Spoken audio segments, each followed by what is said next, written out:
Agaseke k'amakuru mu karere ngapfunduriye muri Kenya. Abasenateri basabye leta ya Kenya kugarura vuba na bwangu umutekano mu ntara y'Ikipiya imaze kwigarurirwa n'amabanda hohotera abaturage akanasenya. Aba basenateri bavuze ko leta ya Nairobi ikwiye guha abapolisi ibikoresho bikomeye kandi bihagije gusa iki gihugu cyagaragaje gutinya amabandi. Ikinyamakuru The Standard cyanditse ko abasenateri bavuze ko kuba leta ya Kenya rero ikavuga ko amabandi afite intwaro zikomeye kurusha abapolisi ba leta ari ugutsindwa no kugaragaza intege nke mu kuzuza inshingano zo kurinda abaturage. Hari umwe wavuze ko ari ikimwaro ku butegetsi muri Kenya kujya ku karubanda bukerura ko amabandi arusha igihugu ibikoresho kuko ngo bafite imbunda zikomeye. Abaturage benshi mu ntara y'Ikipiya ngo barahunze kubera umutekano muke, abandi bahora kwa muganga bivuza ibikomere by'amasasu baraswa nayo mabandi. Itsinda ry'abasenateri ryavuze ko intara iri kujya mu maboko y'amabandi ubutegetsi burebera. Nyamara ngo hari ahantu hujujwe abapolisi badakenewe ahangaha barabuze. Agace kibasiwe n'amabandi atwikira abaturage cyane n'ahitwa Orumurani. Ndetse kuwa gatanu bw'umunyamabanga wa leta muri Minisiteri y'Ubutegetsi bw'igihugu yahasuraga yasanze hatwitwa inzu zirenga 7 z'abahuza ari abapolisi.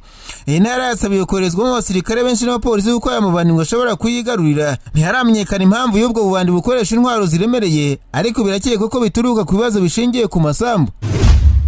Nararanganije amaso umunyamakuru byandikirwa muri Uganda. Abanyamakuru bakiza amakaramu ku mpapuro barandika.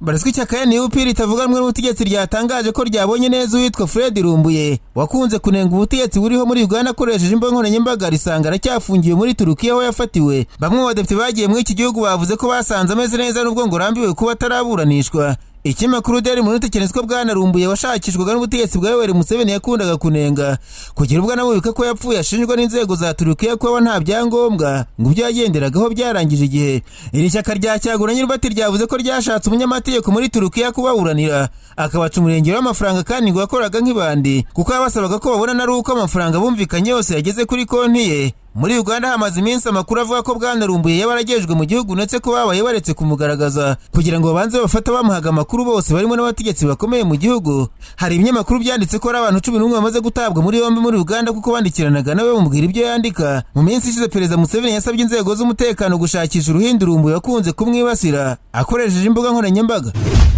Ninyabije mu Burundi abanyamakuru bicembera mudasobwa barandika. Banesiko Minisitiri w'Ubuzima muri iki gihugu Bwana Tadeo Ndikumana yagaragaje ko icyorezo cya COVID-19 mu kwezi kwa 9 imibare yongereye cyane, ariko ngo wateje urujijo ko atagaragaje uko imibare ihagaze kuri ubu ngubu mu gihugu. Urubuga SOS Media rwanditse ko mu itangazo rya Minisitiri Ndikumana rivangavanga ibintu ku buryo bigoye kugira icyo watoramo kuko ngo bavuze ko abarundi badohotse batagikaraba intoki ndetse bamwe ngo baracyahoberana. Iki gihugu cyatangaje ko ibikorwa bihuje abantu benshi bibaye bibujijwe. Uyu mutegetsi ngo bavuze ko ahiganje abantu bandura COVID-19 ari umujyi wa Bujumbura no mu bindi bice bitandukanye ariko byo mu mijyi, nubwo Burundi budatangaza imibare ngo abandura ubwandu buracyari munsi ya 5% ndetse gukira icyo cyorezo ngo birejura 97%. Icyakora abatuye mu ntara Muyinga bo baratabaza leta ko bugarijwe n'iki cyorezo ndetse ko babona leta ititaye ku kurinda abaturage ahubwo yisha amatwi ntiyashaka no kugira icyo itangaza. Agaseke k'amakuru mu karere ngapfundikiriye muri Kongo Kinshasa abanyamakuru bakojeje ba muri no barandika. Barizwe ubutegetsi bwa Amerika bwatangaje ko umutwe w'ingabo udasanzwe w'abanyamerika batangaga ubufasha muri Kongo Kinshasa washoje manda. Abo basirikare baje muri iki gihugu mu kwezi kwa 8 bagamije gutanga ubufasha ku ngabo z'iki gihugu zihabwa amasomo yo guhangana n'imitwe y'iterabwoba ihakorera.